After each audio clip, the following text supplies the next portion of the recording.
Here we go, guys. Welcome back to the channel. Welcome back to a new video. Let's jump right in.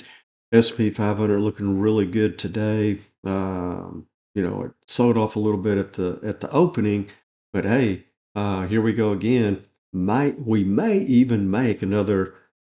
Are you ready for it? New all-time high. Okay, crazy, crazy.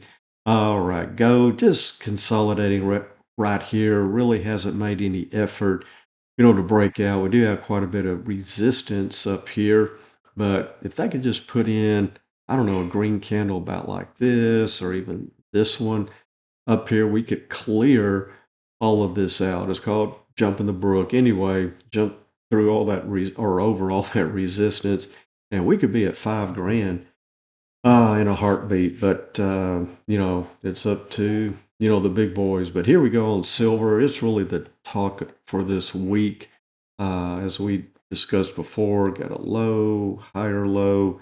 Now today, what's interesting, we have a green taking out a red. Okay, off this real nice time count. And most times you do get follow through, but what's a little, you know, concerning, is this high pivot here. And even if we drag it over, you see this other area here, all that was resistance. See, we couldn't get through it. Finally did, and then it done. So this area, $89, just shy of $90, seems to be, pretty good resistance for silver. But even as we talk, it's moving up a little bit. So we'll see if we can clear that red dash line of resistance sooner than later.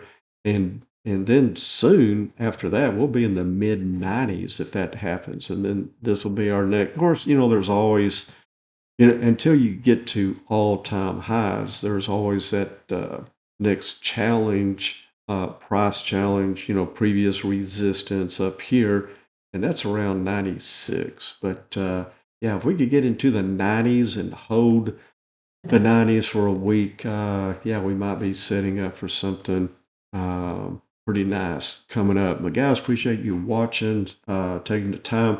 We have our Patreon members link below. Check us out. And in the meantime, we will see you on the charts.